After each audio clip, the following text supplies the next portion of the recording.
Hello everybody, today I'm going to show you how to make a vertical double piston extender and a horizontal double piston extender. First, I'll show you horizontal. First, place 2 sticky pistons in a block. Make sure they're facing the right way. Then place 2 free tick repeaters. See, 1, 2, 3, 1, 2, 3. Now place another repeater and set to 3 ticks. And place redstone dust like this, and then place your lever and test it out. It should extend and retract like that. Next, I'll show you vertical. Place 2 sticky pistons in a block, then place an observer here, an observer here facing this way. See this face? That faces it away from it.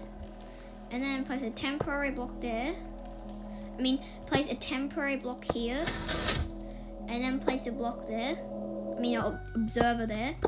And then get rid of that temporary block. And then fix that block. And then place a block there. And then place a sticky piston facing down. And then place a repeater and set to 2 ticks here. 1, 2. And get out your lever and try it out. Should do this, extend and retract. Extend and retract. Thanks for watching. Bye.